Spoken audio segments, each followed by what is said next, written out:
My name is Carl Olson. I want to welcome you on behalf of Missoula Public Library.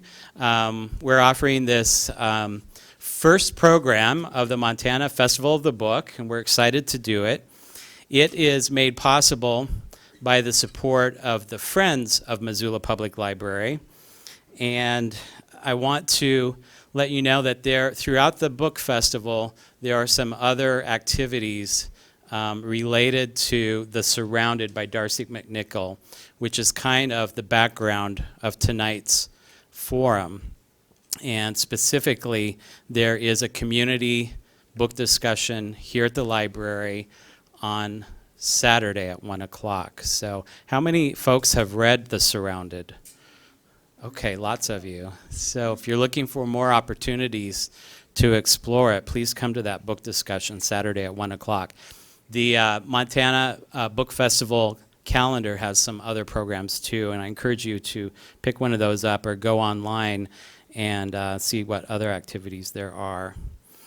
There's also an online discussion at the Humanities Montana website, and it's a really neat, I think, venue, another way to get deeply into a book, and I believe it's a fairly new thing, and I encourage you all to check that out.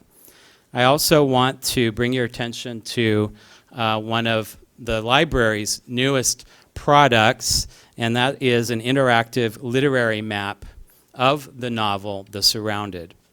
And I think later in the evening, we'll be throwing a page of that up on the screen behind our speakers, so you can check that out. And you can find that at the library's website, which is missoulapubliclibrary.org/thesurrounded. The little cards that were on your chairs also have information about that. So I'm going to briefly introduce you to our guest speakers today, and then we will watch a film that is 7 minutes, and then we'll turn it over to our speakers, let them carry the evening away for us. We're fortunate to have several panelists from different backgrounds here. At the far end of the table is Mary Jane Charlo. She is Bitterroot Salish. She lives in Arlee and works in Pablo for the tribe, and she is a consultant on various educational projects. Next to Mary Jane is Professor Raymond Cross. He's Mandan Hidatsa from North Dakota, and he teaches at the university, at the law school. He teaches federal Indian law and public land law. And his lovely wife used to be on the board of the Missoula Public Library Foundation, and her name is Kathleen. Also, Kathleen Littleleaf is not to be confused with Professor Cross's wife. I'm sorry. But Kathleen Littleleaf is sitting next to Professor Cross, and she is Blackfoot from Canada. She works at the Missoula Indian Center as a chemical dependency counselor. And Kathleen is the first generation in her family not to have gone to boarding school. Next to Kathleen is our moderator for this evening, and she is Jodi Rave. She is also Mandan Hidatsa from North Dakota. Jodi graduated from the University of Colorado with her journalism degree. She's an award-winning journalist, formerly with Lee Newspapers, which means we got to read her here in the Missoulian, and I'm sure many of you followed her columns there. Now she is a full-time grad student working on a book about the Eloise Cabell lawsuit. And Jodi also runs a blog called buffalofire.com, which I encourage you all to check out. Buffaloes with an S. Oh, Buffalo's Fire. I did have that written down, but my mouth got ahead of me there. So now we're going to check out this film that Kathleen Littleleaf put together. It's just a few minutes long. It gives voices to folks who were impacted by boarding schools. Would you like us to move so we out of the... I think you're okay. I think you're okay. And then we'll turn it over to Jodi after the film.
start to heal by looking deep inside.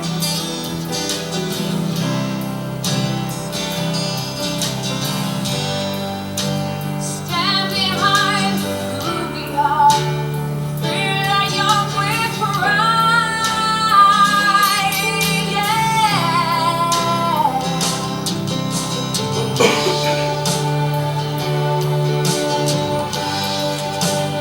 Watch over me, I go to stay.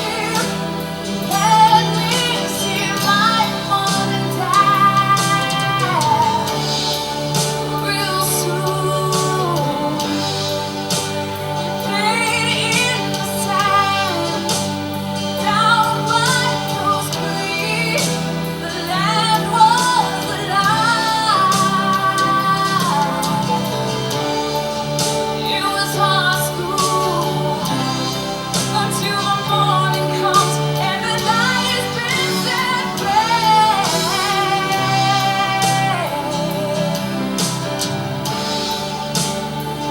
Watch over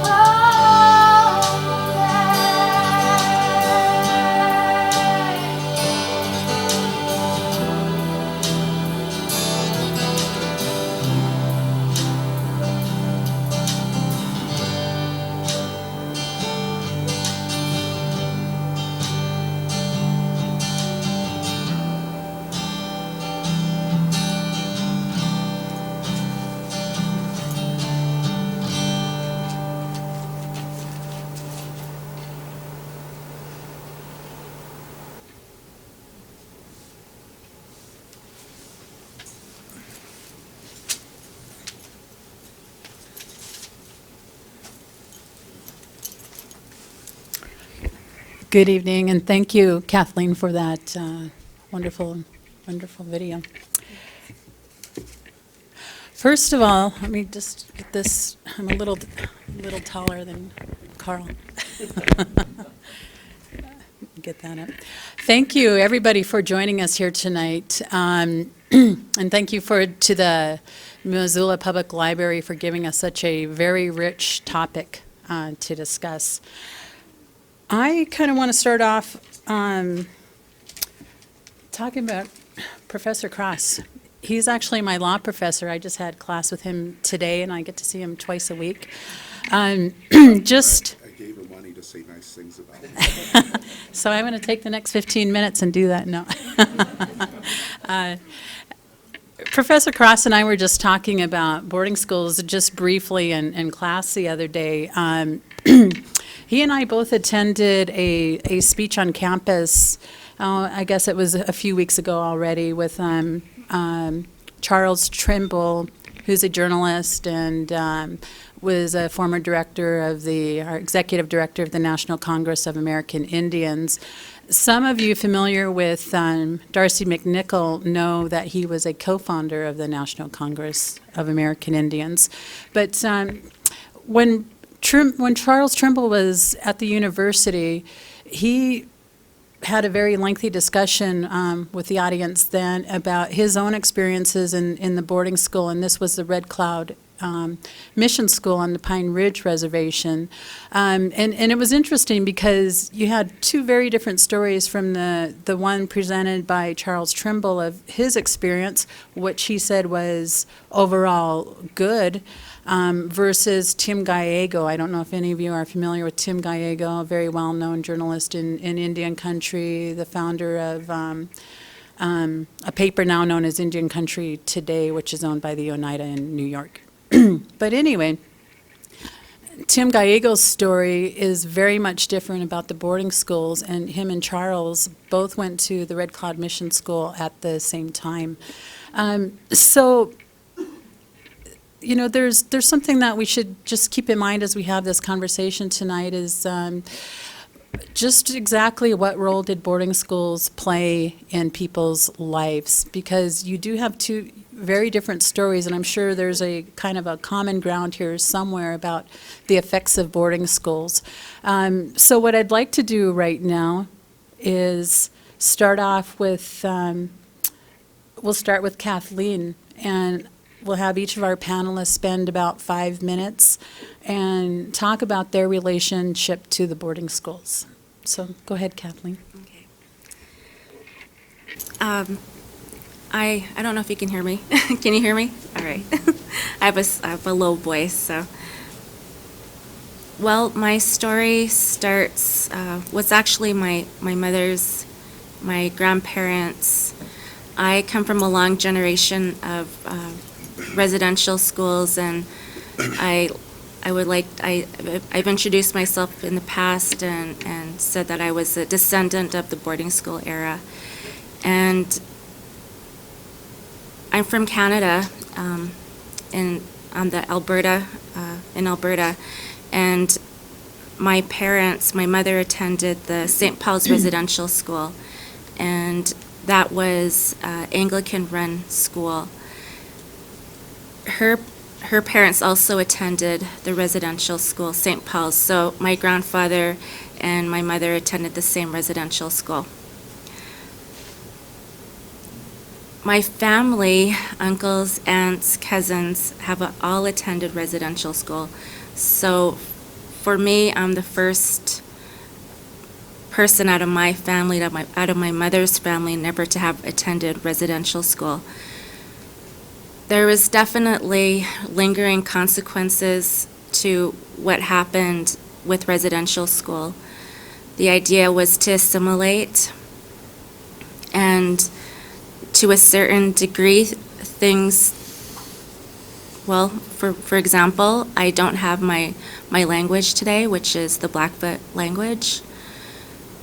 My mother went to residential school when she was 5 years old.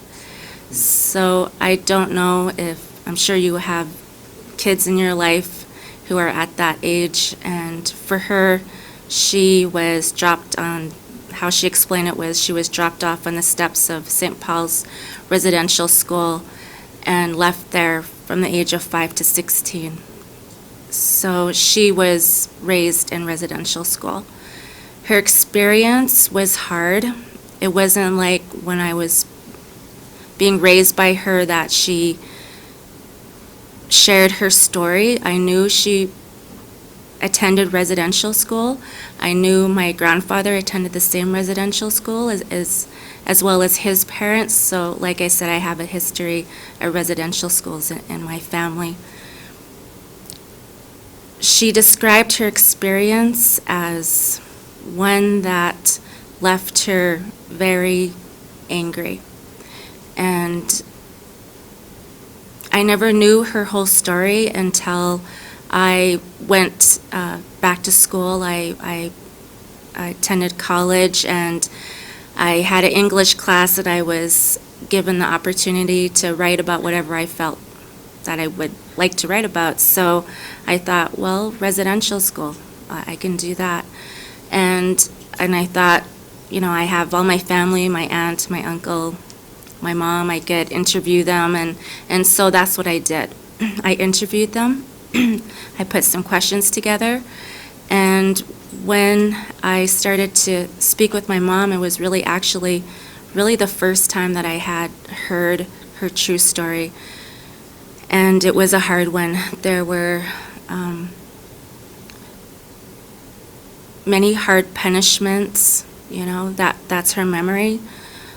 She went through a lot of physical violence, emotional, verbal, mental abuse. She described her experience as, because she didn't just attend by herself, she was with her sister and her brothers, and they were all separated within this residential school. Her number was 24, and she was not called by her name, which was Lena. Her number was 24, her bed was 24, her seating arrangement was 24, so that was what she was called, 24. It wasn't even an acknowledgement of who she was by calling her by her name. So she said that there are many hard punishments, especially, you know, for speaking her language, and she was fluent Blackfoot speaker when she went into residential school. So she was beat, she was confined, she was ridiculed in front of her class. She felt very alone. She said that she was very angry at her father because she felt abandoned. So she had a lot of issues when she left residential school. She said once she left residential school and went back to the reservation, she felt that she didn't know it. She didn't want to know it. She felt lost, and she really had an identity crisis happening. I was never raised on the reservation. When my mother had me and my sister, we lived in a lot of, I was raised as an urban Indian, and when I did my paper and I had asked her, one of the questions was, why didn't you teach me my language? And she said, because I was taught it wouldn't pay the bills. And that still hurts today, because the language is a connection to who we are as tribal people. There's things that our tribal language you can never really get the true real meaning when you translate it into English. So that part is hurtful. I struggled with my mother being raised by her, because she was raised in a very harsh way. For example, we didn't have an emotional tie when I was being raised by her, because I was taught not to speak until spoken to. I was taught that, you keep your emotions to yourself. She never told me that she loved me, because later, when I found out when I interviewed her, there's no love in boarding school. Today, I understand now, and I have forgiven her, because it left me resentful towards her as well, because of the way I was raised, and I understand what happened. I didn't know for a long time, which is why I put this video together, because it wasn't just her that was in residential schools. It's families affected across North America. And there's definitely ripple effects that have occurred. I'm a chemical dependency counselor today, and one of those effects that I have learned is a high substance abuse rate, a high suicide rate, identity issues. We still have our language for sure, and it is attainable, so assimilating did not happen. And I'm going to stop there. Okay, thank you, Kathleen. She had mentioned how the boarding school affected her mother's relationship with her, and I think that's one thing to keep in mind when talking about the boarding school era, was the parenting skills that people learned there. I just talked with a 72-year-old man who is, he's from one of the reservations in upstate New York, and he had been, went to a boarding school when he was 12, but in his case, he was kind of abandoned by his parents. His mother did go to a boarding school, and he said the only time she ever hugged him in his entire life was when she put him on a bus and sent him to boarding school in Haskell, and he said that was the only time that she ever hugged him or ever said that she loved him. So let's go on to Ray Cross, and if you share your experiences with us. First, I want to thank the Missoula Public Library for inviting us here. It's great. I'd like to thank Kathleen for that great film on the residential school experience in Canada. My job was to sort of provide a background, the legal background and political background of the Indian boarding schools. Might also mention packet my sister put together about my father's experience at the Indian boarding school at Flandreau. And he had one of those positive experiences, learned a lot, quite a bit older, as many of the children were that went to those boarding schools, 14, 15, worried much about his older sisters back home on the reservation putting a pay, all of his responsibilities that he was sort of shirking by going to the boarding school. First, I'd like to talk a little bit about the Surrounded book. And for me, the Surrounded book evidences the overall failure of the federal government's effort to civilize the Indian. And I think this is the starkest example, is that even the most likely candidate, the lead character, Archilde, isn't successfully civilized by education either at the mission or at the boarding school in Oregon. And he isn't Christianized either. And he loses his faith, rejects his faith near the end. And finally, he gives up on what education he had, and that was his livelihood of playing, as he called it, the fiddle, his way of basically expressing himself emotionally. So he gives that up as well. When the civilizing effort, the Christianizing effort, the education effort, the acculturation effort fails at the most likely example, then you can understand why his younger nephews didn't take to the mission school, while his older brothers were, according to the story, sort of horse thieves and scallywags. So one might wonder, when you have this book that evidences the failure of Indian civilizing, why the federal government went into that effort in a big way on a continent-wide level to educate the Indian people, the Indian youth, through a system of boarding schools, reservation day schools, cooperation with what's called Indian mission schools like the ones we had back home on Fort Berthold. And why did the United States embark on this long quest of federal education for Indians? Well, let me tell you, first of all, why and when it happened. The rationale for going into education on behalf of the federal government, as I say, at the landscape of a nation, it's because Indian education was going to be the last-ditch effort to save a remnant group of Indian people. And here's the expression of that rationale by the board of the Indian Commissioners, the sort of sectarian plus governmental officials responsible for crafting Indian policy in the 1880s.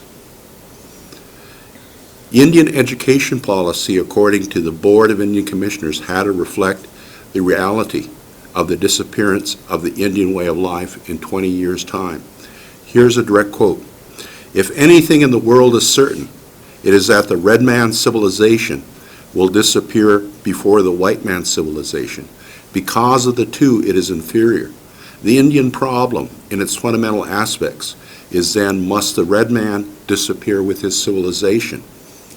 Is it possible that in Christian times, the Indians themselves have got to disappear with their inferior civilization? I think we can say, certainly, that unless we incorporate the red man into the white man's civilization, he will disappear. Therefore, the one question behind the land question, behind the education question, and the law question is, how can we fit the red man for our civilization? That was the inspiration for embarking for the first time on the federal government directly delivering education to Indian young men and women. Now, there was an old Indian attitude.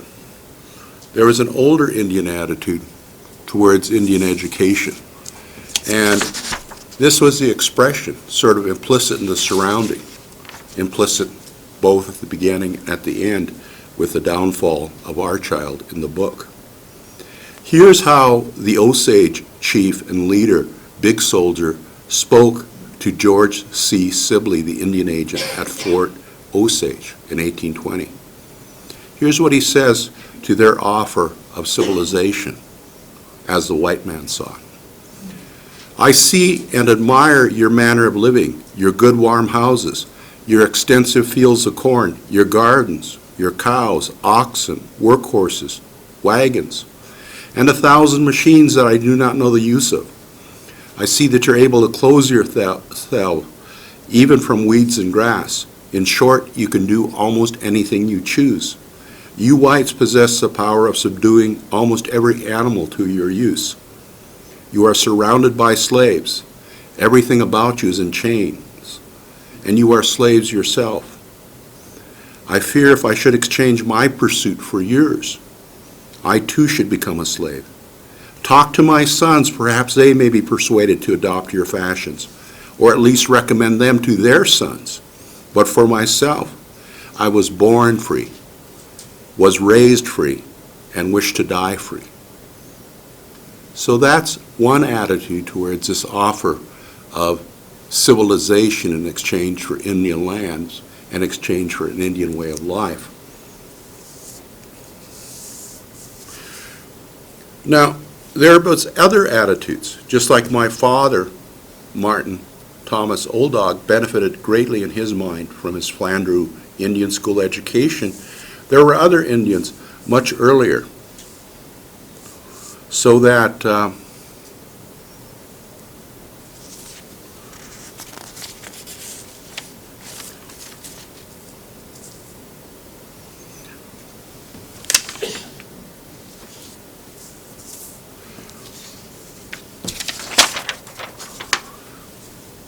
here's the Choctaw Treaty negotiators expressing their views of Indian education, and appropriate Indian education for them and their children, to Treaty Commissioner John C. Calhoun in 1824. Negotiating for education rather than just money. The price we ask may be more than has been usually given for lands lying so remote, but it is not more than we think to be their just value. We wish our children to be educated. We wish to derive lasting, if not transient, benefits from the sale of our lands. The proceeds of those sales we are desirous should be used for the instruction of our young countrymen. It is for this important object that we may seem to you unreasonable in our proposition. We feel our ignorance, and we begin to see the benefits of education. We are therefore anxious that our rising generation should acquire knowledge of literature and arts and learn to read and to tread in those paths which have conducted your people by regular generations to their present summit of wealth and greatness. So even in the era of the earliest times, there was a belief that as a treaty duty and responsibility, an appropriate Indian education should be provided for the Indian youth. However, one of the difficulties is that they didn't get that appropriate education. Here was the original ideal early on of a sort of full scope Indian education system proposed in the 1880s by Indian agent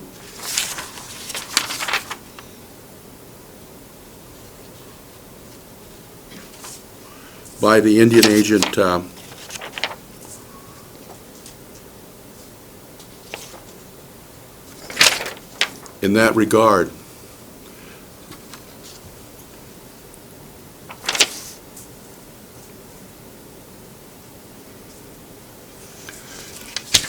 Here's the Indian education theory that was outlined. It is understood that in making large appropriations for Indian school purposes, the aim of the government is the ultimate complete civilization of the Indian. When this shall have been accomplished, the Indian will have ceased to be a beneficiary of the government and will attain the ability to take care of himself. Hence, national selfishness, as well as broad philanthropy, calls for the earliest possible achievement of this view. But anxious and eager as a patriotic humanitarian way must be on this point, it is conceded on all sides that the permanent civilization of the Indian can only come by slow processes of education, which lead from lower to higher and refine while they elevate. The government has begun to act on the belief the Indian cannot be civilized until he has received an education that will enable him to catch a glimpse of the civilized world through books.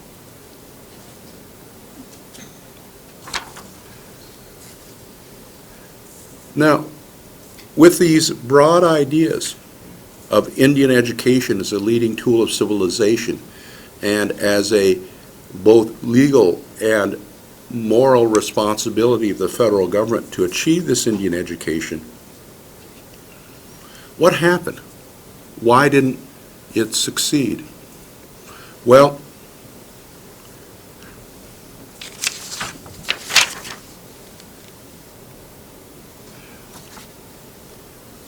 by 1910, the Indian Commissioner began to realize Indian education wasn't succeeding. There wasn't an appropriate Indian education as almost 100 years ago the Choctaw Treaty negotiators had asked for, one that fit the Indian people in a way that was suitable to continuing his way of life. And here's what the self-critic giving an F to Indian education in 1910, Commissioner Francis Liep said. And he speaks critically, "How are Indians to live," inquires someone, "unless we educate them to compete with whites? That is exactly what I wish to see done. But let us study fitness in all things. You should not think of teaching a young man to dye wool in order to work in a cotton factory. You would not train a boy as a glass blower, then put him in an iron foundry to practice his trade. Yet what you are doing with the Indian every day is no less inconsequent. Now suppose, instead of pursuing this folly, you inquire what there is for a young man to do after he has finished his schooling, and you adapt your teaching to that.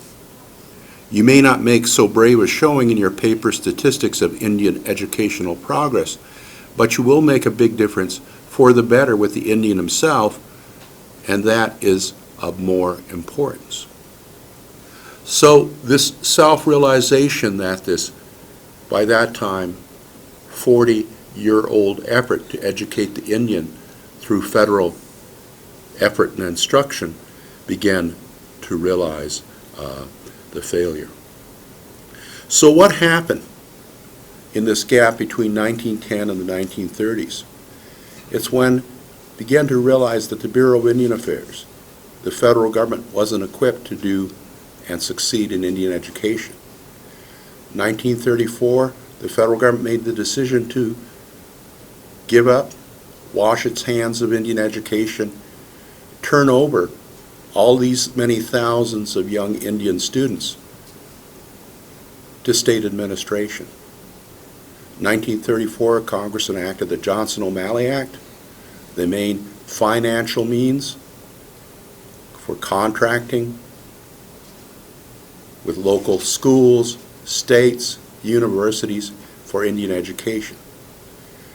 As against the violent integration in the 1950s and 60s of African Americans into our state public school system, this is what I call the quiet integration.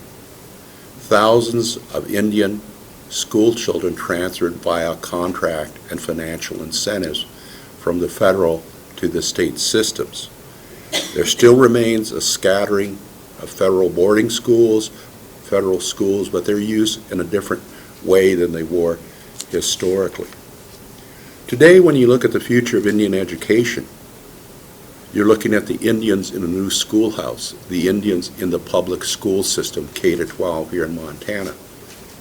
Fortunately, it just so happened that Montana, unlike every other state, has passed a special constitutional provision called Article 10, which commits the state of Montana to providing an appropriate education, just like the federal government had once promised the Indian people through treaties and statute. However, this constitutional amendment, which came with the new Montana Constitution in 1972, is yet to be fulfilled. Only recently, through court litigation, through new legislation, have you produced something called Indian Education for All, a new departure, a new initiative. Just so happens my niece, Denise Juneau, is the State Superintendent of Public Instruction, helping head it up. So if the Indian education effort is ever going to be appropriate, and if we're going to avoid failure like we're talking about today, yesterday, and long ago, there has to be this new relationship. Interestingly enough, Jodi's completely right that not every boarding school experience was a failure. Picture of my father when he was a rodeo cowboy with his friends, Howard Wana. Howard's going to be inducted in the North Dakota Rodeo Hall of Fame. Whatever happens when Indians become cowboys might be the subtitle of this. He talks about, here's his individual history card for himself. All Indians, at least in federally recognized tribe, get their individual history card, lays out their allotment, lays out their sort of genealogical lineage. My father's father was Old Dog. My father's mother was another kind of sweetgrass. And it talks about half-brothers, Joe Eagle, Ralph Old Dog, Alfred Old Dog, Paul Old Dog. And it goes on to show, and my sister put this together, all his many painfully written entries about fish in great script, and something that everyone needs to know.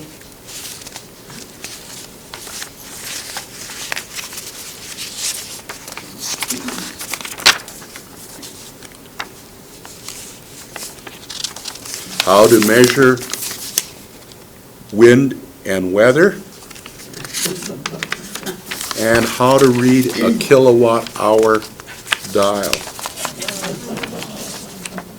And the fact that we didn't have electricity on the reservation might have been somewhat amusing to the students at Flanders. He also learned the constellations and to identify them. So that one can say that while in general the Indians never got what was promised from the federal government, or perhaps has not received yet from the states, an appropriate Indian education, in individual cases, like my father's case, they had an important, affectionate relationship with their boarding schools, even though they bewailed the fact they were shirking their home front responsibilities by going some distance to become educated. One has to think back and say, looking back 200 years ago, 100 years ago, 80 years ago, could this relationship, could this civilization experience have been different between two people so different? Part of what I took away from the Surrounded is that these two races of individuals gathered together in the 60-mile-long valley, which looks suspiciously like Flathead in the fictional account, that these two races remained perpetually undecipherable to one another. And that because they were undecipherable to one another, they lacked any common vocabulary, any common cultural syntax, any common understanding either themselves or the others of how they should relate. That ultimately was a tragedy of the killing of Sheriff Quigley, the killing of the game warden, was that the behaviors, the cultural cues that these groups and races engaged in couldn't be understood and comprehended by their counterparts. Education, both for us here in America and us in Indian America, is supposed to bridge those gaps, change and broaden our cultural understanding and appreciation. Yet it's failed to do that even in the context of Indian education, as Kathleen recounted, as others here will likely recount. So while my father had just a wonderful, at least on balance, experience at Flandreau, he didn't write anything negative because he didn't want to worry his older sisters back home on the allotments. But one has to say that perhaps things could have been done differently, things could have been done better, For myself, I'm the youngest of 10. Most of my older brothers and sisters went either to mission schools, similar to the mission school spoke of in the book, to boarding schools, ultimately to a famous school that you may know called Haskell Institute, which was a training ground and meeting ground. All of my family sort of intermarried when they met there in Lawrence, Kansas. So one can say that it's a difficult time, but for many of my brothers and sisters and my father, they probably wouldn't have felt comfortable at a state college, state university, and in that sense, Haskell, which was Indian, probably better fit their interests and aspirations. So one wonders about this future of Indian education for all. What will the new Indian schoolhouse look like 5, 10, 20 years from now? What will be the new civilizing agenda to bring the Indian people into America? So Okay. I want to thank you for your comments. All right. I'm in a different role. I get to interrupt my professor. And really, thank you very much for all the, he covered a lot of ground, and that's kind of what it's like being in his classroom all the time. He's just chock full of information and dates and names and places and legal cases. And it's really pertinent information when we're talking about the boarding schools. If you could tell, the theme of Professor Cross's, I just can't stop calling him that, but he touched upon education. And I think if you would talk with anybody who has some sort of tie or association to the boarding schools, they're probably going to say they got a good education, that was probably one of the benefits of being at a boarding school. Take that aside from the hardships and the harsh discipline that many of these children faced. They did come out with an education, I think, that actually had a profound impact on many of these families. One of the things that Ray covered again too, kind of in his closing, was talking about this fictitious landscape in the surrounded that looked an awful lot like the Flathead Reservation. And I'm really anxious to hear our next panelist talk about her relationship to the boarding schools, because Mary Jane is from Salish, Bitterroot Salish. She's from the Flathead Reservation, and she actually went to the Ursuline convent up on the Flathead Reservation. And so, Mary Jane, would you please do us the honor and share your story? Good evening. I went to the boarding school. I'm 60 years old, and when I went to the boarding school, that was 57 and a half years ago. And I didn't go willingly. I think that the same person that took me there was the same person that took a lot of Indian kids during that time. His name was Branson, and he was known as the kind of like the truant officer, the person that goes and just literally steals Indian kids. You know, my friend who was Kootenai, she told me he came out, he went up to Elmo and was hanging around Elmo, and he went to their house and he asked them if they wanted to go to Polson and get a hamburger. You know, and they seen him around, they knew who he was. You know, these little kids said, sure, and they did. You know, I jumped in his car. They ended up in Twin Bridges.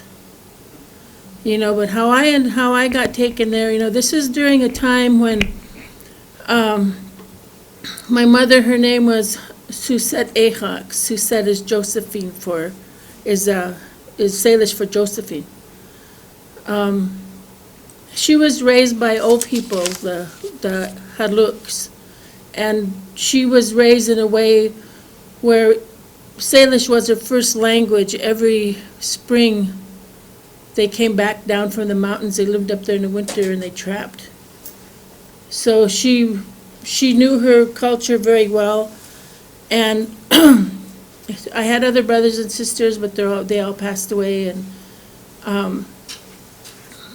when by the time I came around, my father died before I was born, and that left my mother pretty much alone. She spoke only English, only Salish. So at that time, when the reservation was changing over from being all Indian, and it was all homesteaders and ranchers, and there was no place for her. And I remember being taken from this little log cabin in Archilde. It's right by Finley Creek, behind Archilde, up against the hill. And this guy comes, and the old lady who was Tom Sapiel's mother was taking care of me, but I don't know where she was. It was like I was alone. I think she ran and hid or something, because this white man's coming banging on the door, So what he did was he just came right in and dragged me out from under the bed, kicking and screaming, and threw me into the car, and I tried to get out when we were going through Archilde. And when I related this to my coworker, Dalen Weaselhead, when we both worked at the People Center, he asked me, he says, what are your memories of when you first arrived at the Ursulines? The Ursulines, compared to where I was taken from a little log house to this big 3-story brick building. Everybody in that little log house was kind, and everybody there spoke Salish. My memories of being there were Salish, smoked buckskin, and kindness. And then I went to the Ursulines, and he says, well, what was your first memory? And at that time, it's the first time I realized that being at the Ursulines, in quotes, really sucked. Because I had no memory of it, and I had blocked it out. And I was brought there 2.5 years old. They had no place for me. They stuck me in first grade. By 3 years old, I was reading 4th grade level. But that's not much of a childhood. So I remember a lot of discipline there. I remember brutality, especially for the boys. As I grew up, and I remembered a lot of my schoolmates, a lot of them had committed suicide. A lot of them died from drug overdose, alcohol-related accidents, or just cirrhosis, or whatever, and I kind of don't really want to get into like the violence and the brutality that I witnessed, or the cruelty, and being a child that was raised there. So that kind of left me in a really weird spot. I always remembered who my mother was, always. And when I was like 3 years old, I don't know how many of you ever seen that movie Where the Spirit Lives, about a Canadian boarding school? Do you remember the little girl they always showed off? They told her parents died, and she'd never see them again.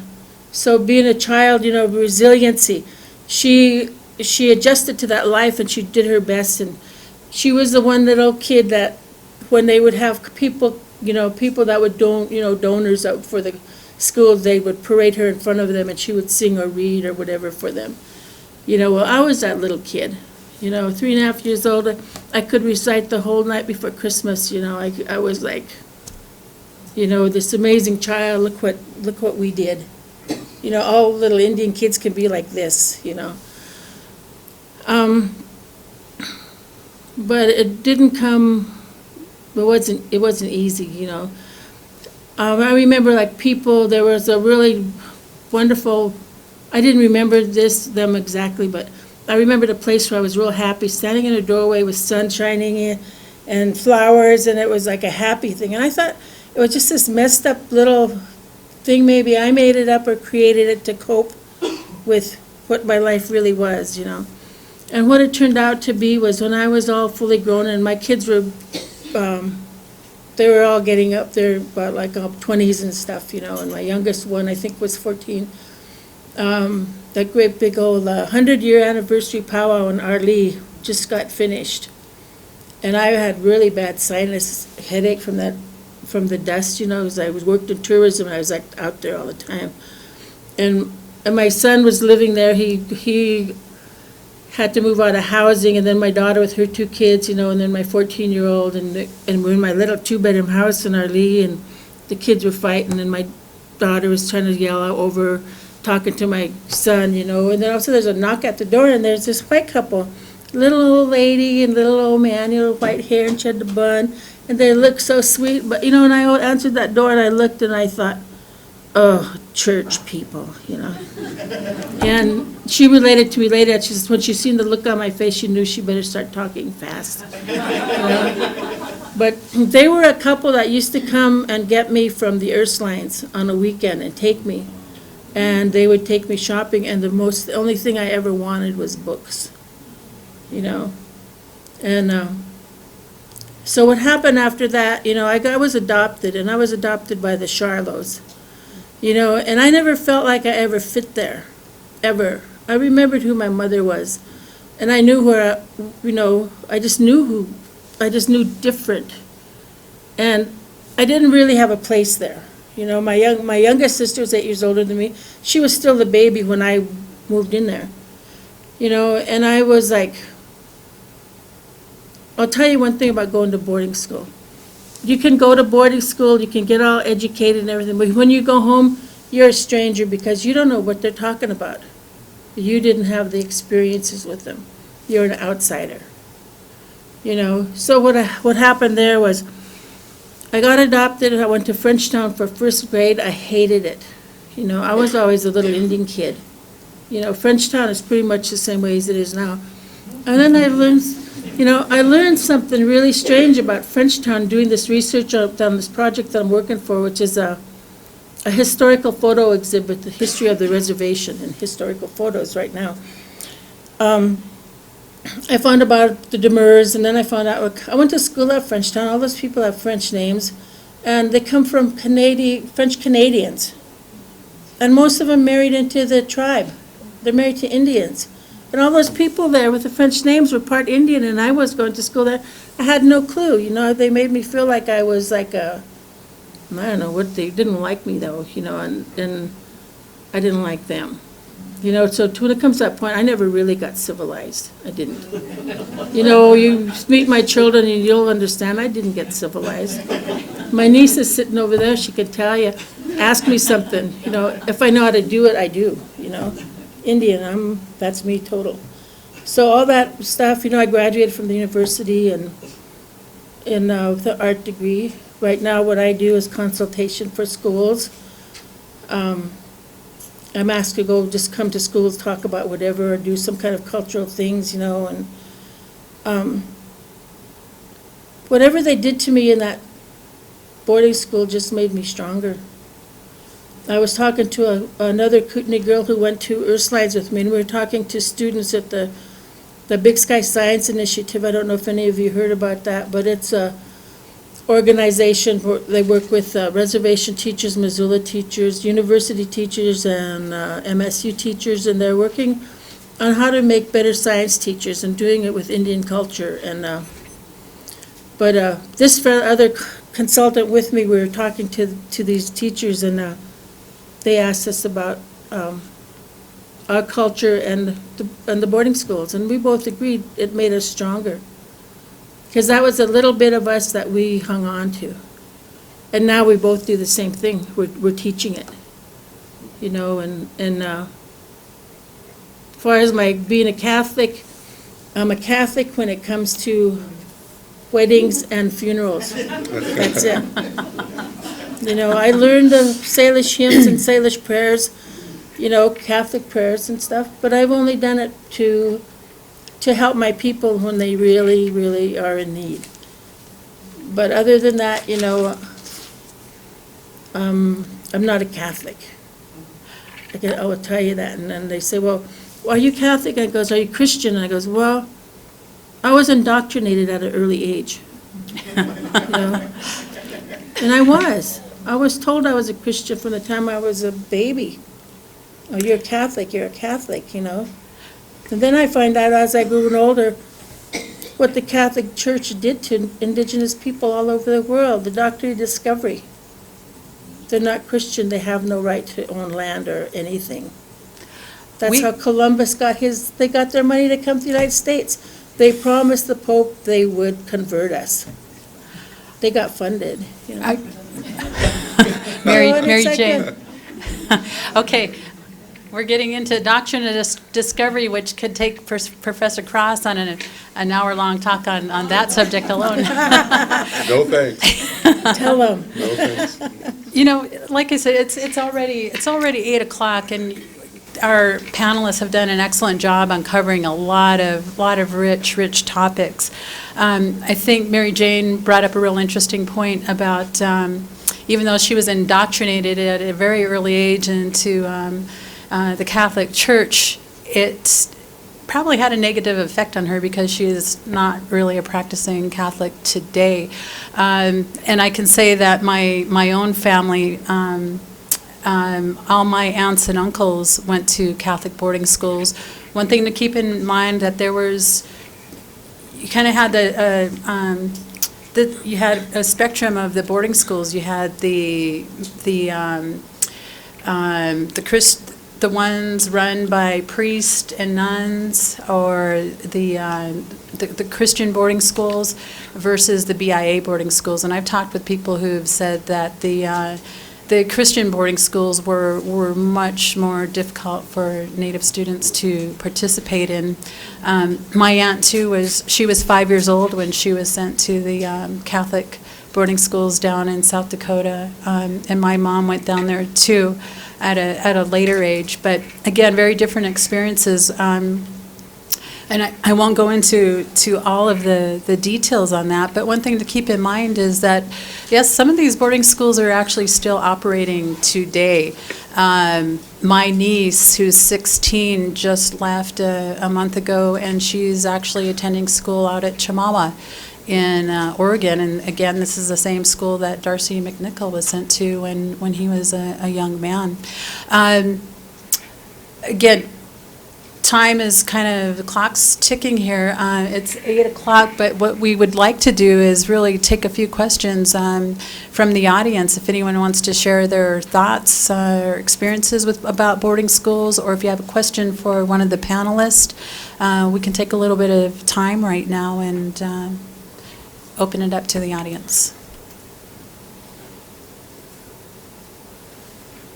Go ahead, Ricky. So I wondered, well, first of all, what happened to your mother? Did you ever find your mother? Oh, yeah, I found my mother when I was 18. She only lived, 7 miles away from me. You know, and Did she know where you were all that time? Did she know what had happened to you? yeah, she knew, and I found out later from my Auntie Sophie that when my mother was very sick in the hospital, she had diabetes from a very young, she was a young woman, she got diabetes. She was in the hospital and she signed papers. And Sophie told me my mom thought she was signing papers for me to be taken care of until she got better. They were adoption papers. So, the church did that also. The church arranged that whole. And my mom and dad, Tony and Mary, being good Catholics, on the other hand, with the church, they're being good Catholics. They're helping, they're being, so that was a... The other question I had was, who were the people that were able to retain the languages? Who were those? I mean, if there were so many people that were being educated in these boarding schools or whatever, then how were some people able to retain their language?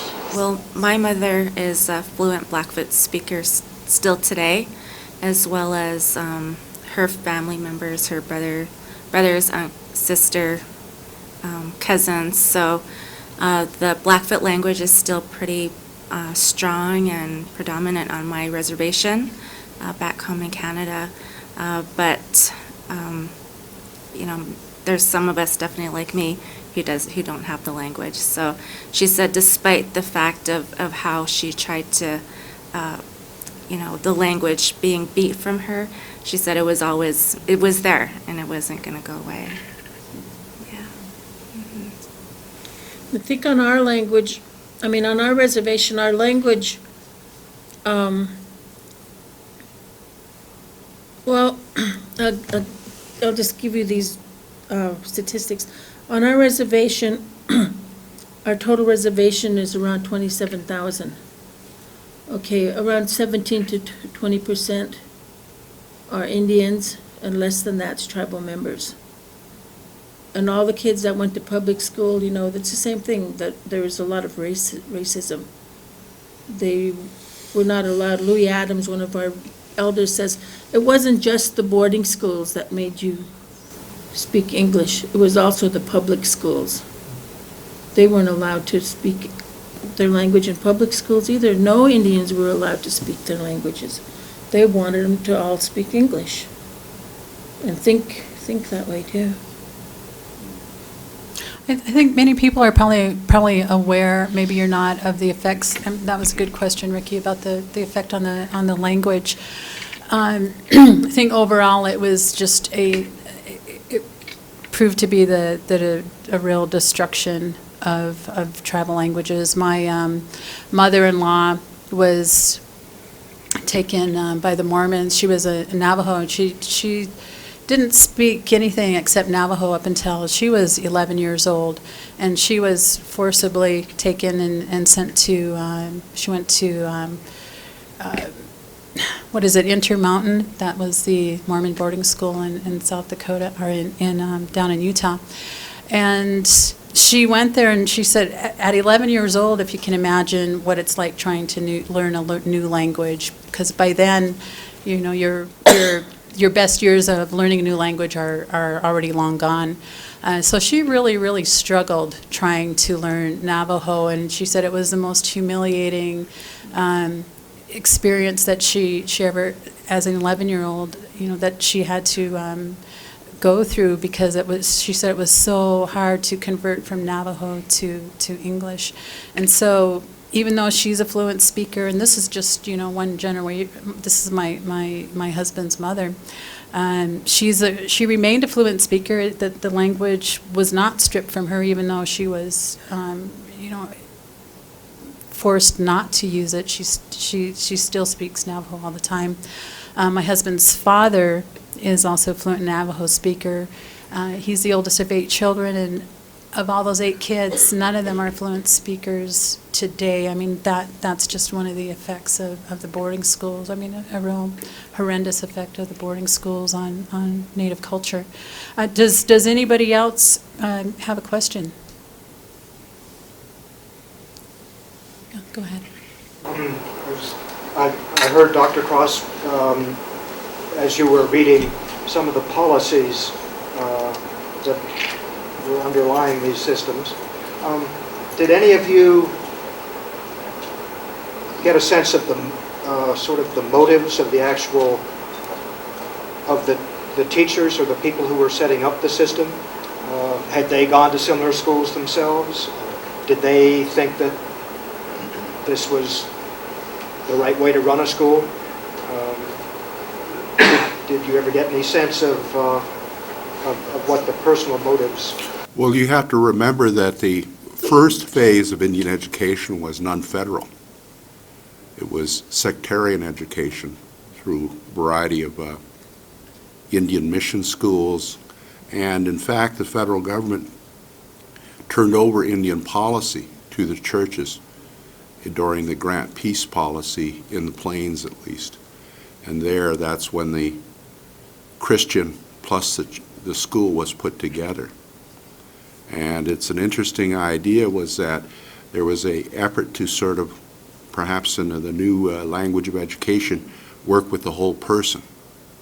The goal stated was to take the American Indian and convert him or her into the Indian American.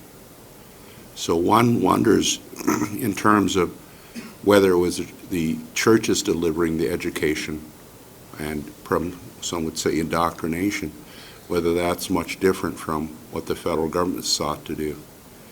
Now, what was the motivations or what were the A lot of at least from what I've read and what I know about the Indian schools, a lot of the personnel there, at least at the working level, were Indian themselves, Indian matrons, staff people. So one can say that this was an effort in part to kind of bring on board an entire mini-culture, a sort of new society in which the kids would shed their old identities and take on a new American identity.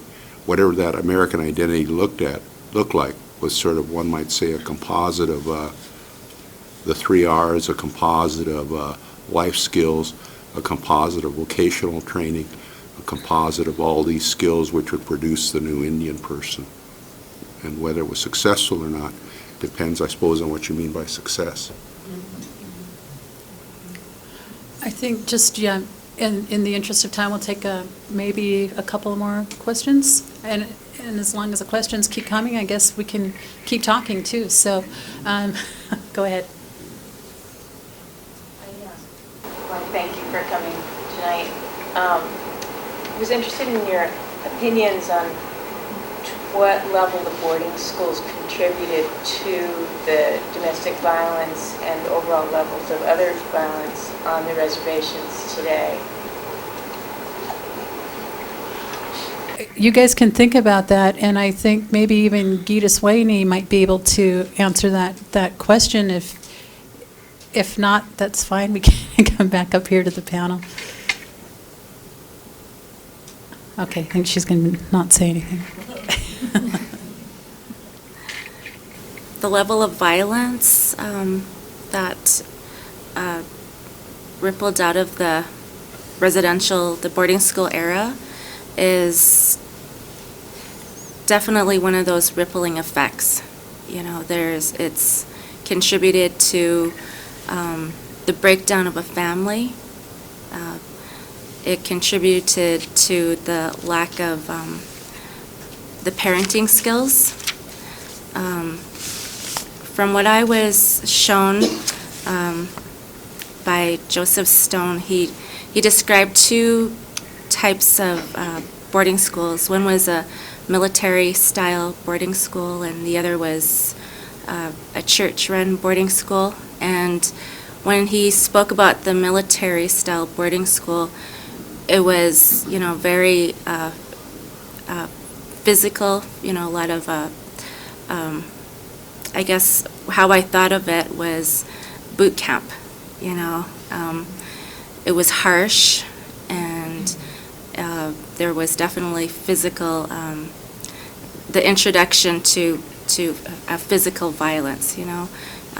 Like I said, you know, the way I was raised was not speaking from an emotional level, and you lose that touch. You lose touch of those emotions when you're raised in residential school. So with what happened with me being raised by someone who was raised in residential school was that I lost that touch with my own feelings, and definitely rippled out. And, you know, for a lot of us young people who were raised by people from our parents who were in boarding school or grandparents, there's definitely a sense of violence that came out of that era. So it has affected today, you know. A lot of our men are in prison right now. It's not good, you know. Definitely we're still healing from that time. Let me mention just a little bit about sort of, this is maybe a bit of my pet peeve, so please don't take it the wrong way. I think when we think about these phenomena, and I hate to say it, but domestic violence is sort of the new issue. There was always domestic violence, but today, because of new laws, new reporting, new awareness, it's now seen as something that was abnormal, where I hate to say it, not that long ago was seen as quite normal. And my own experience growing up during the era of termination, one of the largest dams in the world, or at least on Indian reservations, disrupted the social culture and fabric of Mandan Hidatsa. big spike in violence of all sorts. But remember that violence is just a symptom. It's an index of disorder at more fundamental levels. The individual psychology, the integration of the person, the family, the social order. One of the best studies I've seen is the loss of status by Indian women in our Mandan-Hidalgo culture, which was matrilineal, property rights passed matrilineal. With the allotment system, which went to males, their status was lost, and so therefore they became less of a important functioning part of an ecological and social ecosystem. Therefore, they were marginalized. Men were marginalized because they no longer had the economic and social roles they had. And it's not something unique to Indian cultures. It's a function of cultures in disarray and disorder when certain traumas and certain difficulties have arisen that can't be managed in old ways and methods. One of the challenges today is to see beyond the label of domestic and other types of phenomena as just criminal problems, to look at the real root problems of poverty, family dysfunction. Those are the real challenges. Because they're too difficult and too expensive to address, we tend to try to treat the symptom. That's one thing that always bothered me growing up in the 50s on Fort Berthold Indian Reservation. Quite a high volume of alcoholism, domestic violence, physical violence, all sorts of problems. Now, when I went back to the reservation as tribal attorney, what I was surprised by was a renaissance of new intertribal influences, new relationships, young men and women learning the language, learning the giveaway ceremonies, learning these old social tools that they had once forgotten, and made them more adaptive as among each other within their families. Much less alcoholism, alcohol malbar at the powwows, much less, certainly still a lot, domestic violence. One of the biggest scandals in Indian country is the failure of federal law enforcement, because most of the malefactors, at least as statistic-wise, in domestic violence is non-Indian partners. And there's no authority in tribal governments under the present legal system for tribal courts, tribal governments to punish or regulate those. It's left typically to the federal government. Given their thinness of enforcement, they don't do much. So is there lawlessness in Indian country? Certainly. Is there a means to deal with it? It's going to have to come from the grassroots level, and it's going to have to be supported by the Indians' trustee, the federal government. It's a thing that you grow from the bottom up, from the person up, from the family up, from the community up, not something, as in the past, you impose from the top down. And that's what happens to Indian people, is order was brought from the top down, and it destroyed all the underlying social systems and social organizations and networks. And that was a tragedy of Indian civilization. A Bureau of Justice 1999 report shows that 85% of the violence against Native people is committed by white people. Oh, David, go ahead. There's a word that has come up several times, and Professor Cross just finished with it, and it's civilization. Mm-hmm. And I wonder if each of you would speak to what that means. I mean, clearly the coercion and violence is one form of that through the boarding schools that you're rejecting. And when you say I'm civilized or not civilized, what does that mean to you? And maybe also, what does Indian civilization mean? Well, the point I was trying to make when I said I'm not civilized is I'm not white. It was unsuccessful. You know, no matter what I learned, no matter what I did, even today, you know, I'm not totally accepted in white society because of the way I look. You know, and sorry about the phone, I don't know how to turn it off. But I just turned it down now. But You know, so that hasn't worked that way. Is because I know I'm not accepted. I face it every day, you know? So I'm just not, you know, I'm not trying, you know, civilization to me is living well within your community and serving your community and being part of that community that way. That's civilization to me.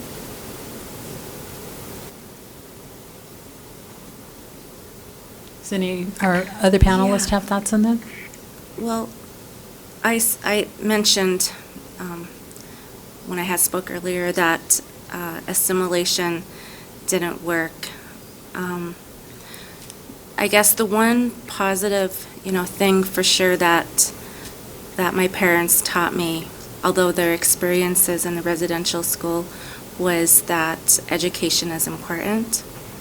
I've taken that and I've taken a hold of that, and I know that to be true, and I give that to my children and whoever else that I encounter, young people who I'm trying to help in my community.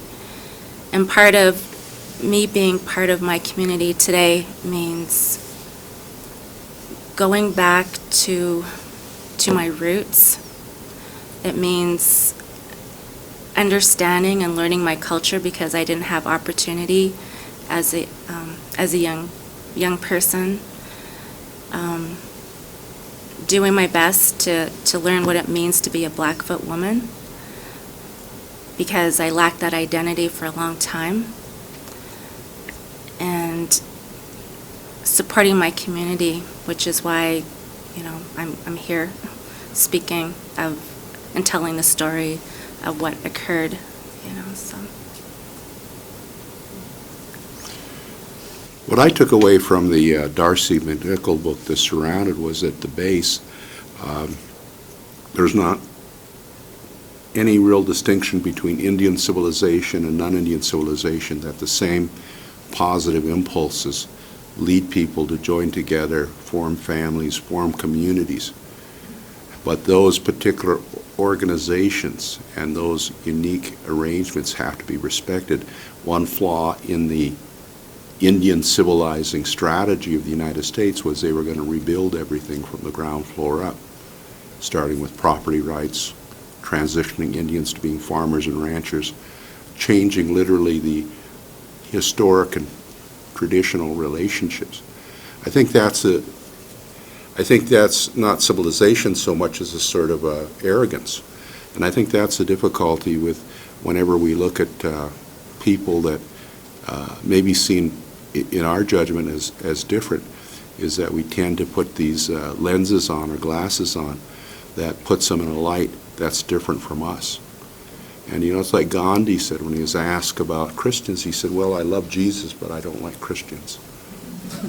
So, that's sort of the difference between the big label and the actual behavior. Yeah, these are all great questions. Somebody we haven't heard from, go ahead, sir. I was wondering, in terms of the general sense of it, I'm sure it's different for each boarding school, but if they were generally year-round and if visits from family members was frowned upon, or being able to go back and visit with family members on holidays and summertime and breaks, if that was encouraged or? Well, the boarding school I went to, you went home once a month, and it could have been on a holiday, if that was the once a month visit. See, and she lived right in was at a boarding school. Typically, students were shipped thousands of miles from their homes. The Cayuga man that I had interviewed or just visited with last night, actually, he was from upstate New York and was sent to boarding school in Haskell in Lawrence, Kansas. And his situation was different. And again, there's all kinds of stories that people bring to the table here. But when he went back to New York, he saved up his money working an odd job while he was a student. And again, he went down there when he was 12 years old.